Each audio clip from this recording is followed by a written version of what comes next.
Saturday, July 3rd, 2004, 26-year-old Rodney Clark and 24-year-old Catherine Gatton arrived at Climax Cave in southwestern Georgia. They reached the entrance near twilight, when the daylight above the trees was already weakening, and the depression around the cave was falling into shadow. The entrance did not begin as a level opening in a hillside. It sat inside a natural sink. To reach the cave, Clark and Gatton first had to climb down into that enclosed hollow, crossing sloping ground before approaching the darkness below. Neither of them knew that another entrance was hidden beside the cave.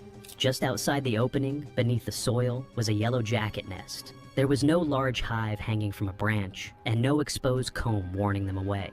The colony occupied a concealed cavity underground. From the surface, its entrance could have appeared as nothing more than a small hole between dirt, roots, leaves, and broken vegetation. Clark and Gatton climbed into the sink and moved toward the cave. Their attention was on the entrance ahead and the uneven ground beneath them.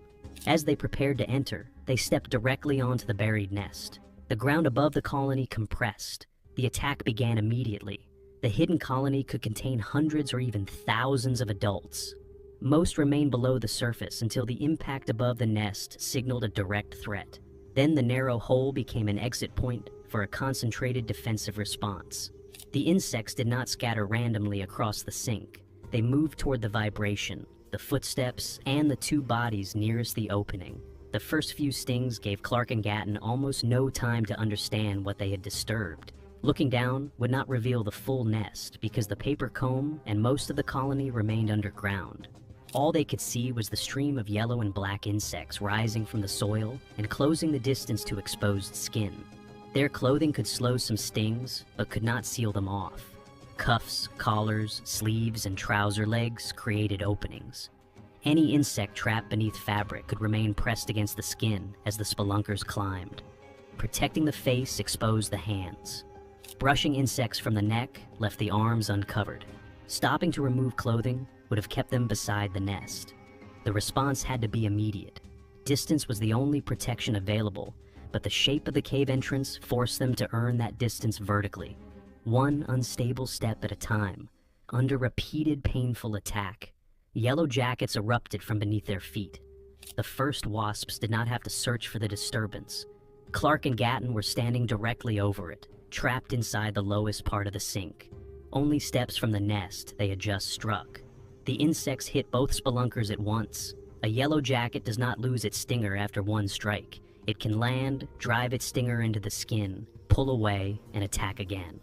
When an underground colony is threatened, workers emerge together and concentrate on whatever is moving closest to the nest. Clark and Gatton suddenly had dozens of them around their legs, torsos, arms, necks, and faces. The wasps struck exposed skin, forced their way against clothing, and continued circling for another opening. Every attempt to brush them away required more movement directly above the colony. They could not remain where they were. The cave entrance offered no safe refuge. Going underground would have meant entering darkness while the swarm remained between them and the surface. Even if some of the wasps stopped at the entrance, Clark and Gatton would eventually have to return through the same place. If the insects followed them inside, the walls would leave even less room to escape. Their only realistic option was to reverse direction and climb out of the sink. That meant crossing the same ground again. The two spelunkers turned away from the cave and scrambled toward the slope. The swarm followed. Their retreat carried them across loose, uneven terrain, while repeated stings forced their bodies to react to pain from several directions at once. One sting could be dealt with after reaching safety. This was not one sting. Each impact was followed by another, a sharp puncture, an immediate burn, and then another strike somewhere else. The insects were small enough to remain difficult to track in the fading light, but numerous enough that Clark and Gatton could not protect every part of their bodies. Swatting one insect did nothing to stop those coming out of the ground. The sink now worked like a shallow trap. On flat terrain, they could have sprinted directly away. From the bottom of the depression, they first had to climb. Their route rose above them, while the nest remained behind and below, continuing to release defenders. They scrambled upward as quickly as the ground allowed. The attack did not remain concentrated around their boots. Yellow jackets can cling to clothing and continue striking while a person runs. Others can pursue a moving target away from the nest. Clark and Gatton were carrying the attack with them as they climbed, with insects remaining around their bodies even as the distance from the cave increased. A stumble could have changed everything. The slope demanded balance at the exact moment pain was disrupting it. Falling would have stopped their escape and left one of them on the ground while the colony continued attacking. Turning back to help would have forced the other person to remain in the swarm. Neither could afford to stop moving. They continued climbing. Both made it out of the sink under continuous attack and fled from the cave entrance. By then, the number of stings had already become extreme. Rodney Clark had been stung 52 times. Catherine Gatton had been stung 96 times. Together, the Yellow Jackets had delivered 148 stings before the two spelunkers escaped the area. The count meant the attack could not have consisted of a single burst followed by an easy retreat. Even if several insects struck more than once, both victims had remained exposed long enough for the swarm to reach them repeatedly while they crossed the sink and climbed out. Gatton received almost twice as many stings as Clark. The incident report does not explain the difference. It does not say whether she was closer to the nest, slower on the slope, surrounded by more insects, or attacked by wasps caught inside her clothing. What is certain is that she reached safety carrying 96 separate punctures from an animal capable of injecting venom again and again.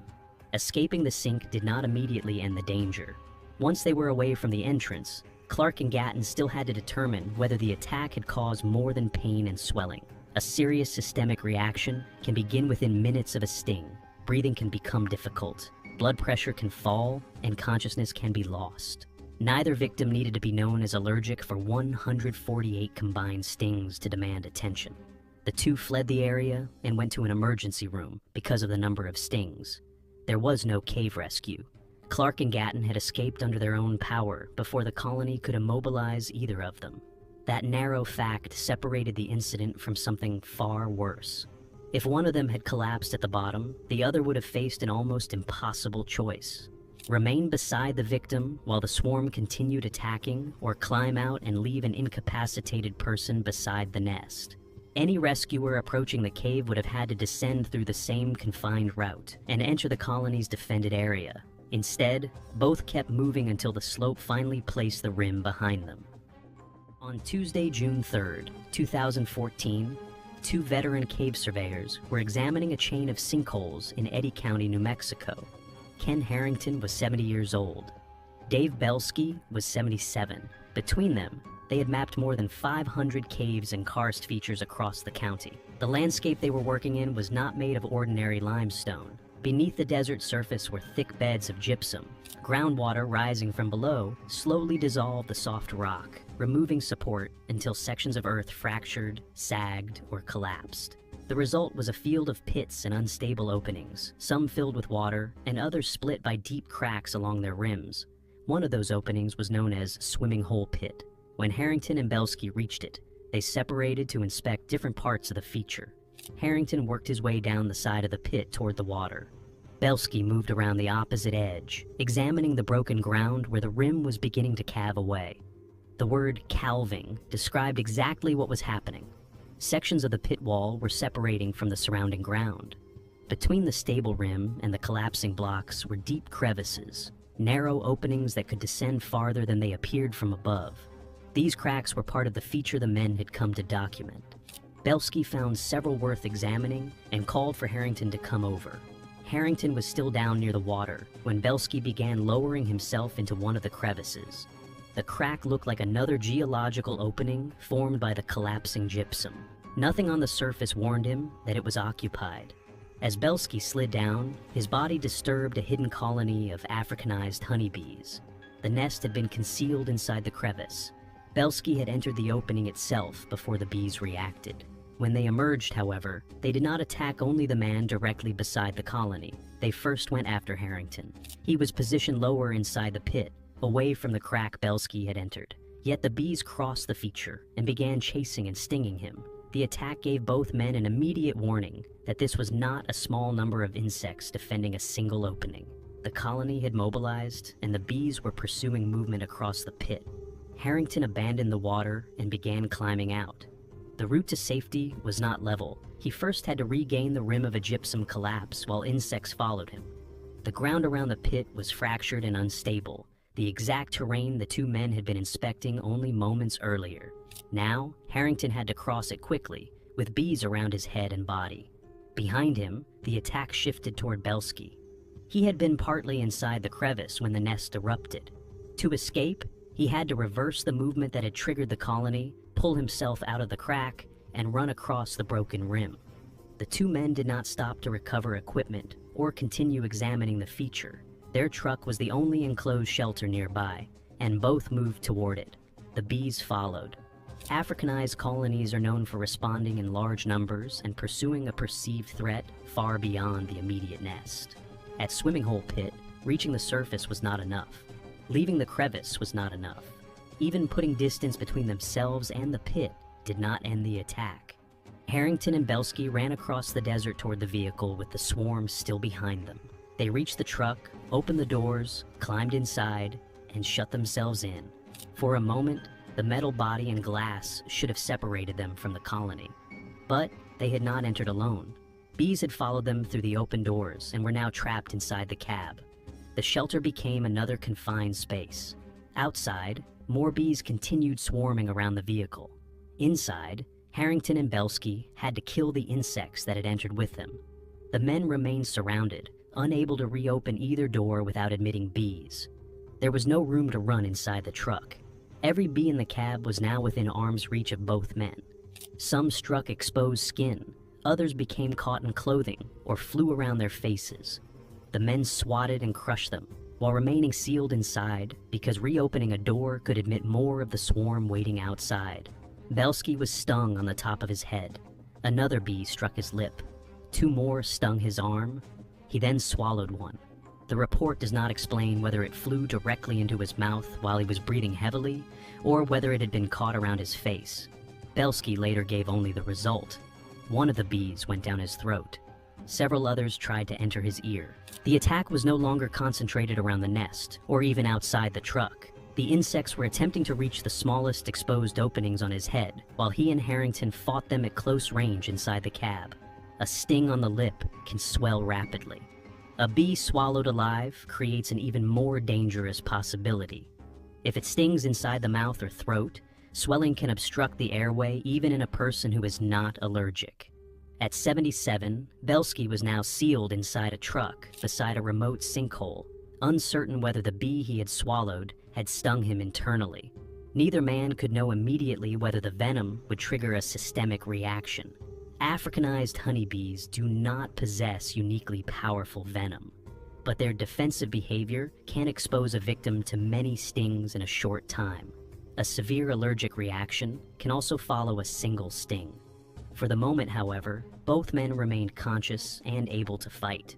They continued killing the bees inside the truck until the cab was clear enough to escape the area.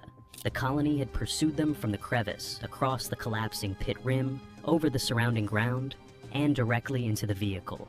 Belsky counted 4 confirmed external stings, 1 on his lip, 2 on his arm, and 1 on his head. The swallowed bee and those around his ears did not add to that total. The report does not provide Harrington's exact number of stings, only that the bees chased and stung him first. Neither man suffered an allergic reaction. For Harrington and Belsky, the attack was especially unusual because of how much time they had spent in the region. Together, they had mapped more than 500 caves and karst openings in Eddy County. Across all that work, they had encountered aggressive bees at only one other feature. That earlier incident had ended in almost exactly the same way. The bees pursued them back to their vehicle and continued swarming even after they were inside. The danger at Swimming Hole Pit had also been invisible until Belsky entered the crack. The men had recognized the geological hazard. They knew that the pit rim was breaking apart. They were inspecting the crevices created by that collapse. But the same fractured ground that interested them also provided a protected cavity for the colony. Belsky did not approach an exposed hive. He did not strike a hanging comb or ignore bees visibly moving across the surface. He slid into what appeared to be an empty crack and placed himself directly beside a concealed nest. The colony's first response then moved away from him and toward Harrington, forcing the man lower in the pit to begin the escape before he could see what Belsky had disturbed. Within seconds, both surveyors were retreating from different sides of the feature. Harrington had to climb away from the water. Belsky had to pull himself out of the occupied crevice. Both had to cross ground already fractured by gypsum collapse. Then both had to outrun bees that did not stop at the rim. The official account of the incident is short because neither man became trapped, incapacitated, or seriously injured, but the sequence could easily have ended differently. If Harrington had been unable to climb out quickly, the bees could have kept him inside the depression. If Belsky had wedged himself deeper into the crack before the colony emerged, he might have been attacked without enough room to turn. If the swallowed bee had stung his throat, the truck would have become the site of a medical emergency miles from immediate assistance. None of those outcomes occurred. On June 3, 2014, experience and mobility allowed two elderly surveyors to escape a hidden colony without outside help. They left Swimming Hole Pit alive, carrying only a limited number of stings. But the colony had driven them from the bottom of the feature, chased them across the desert, and breached the only shelter they could reach. The attack began inside a crack too narrow to reveal what was living there. It ended with two men locked inside their truck, killing the bees that had followed them in.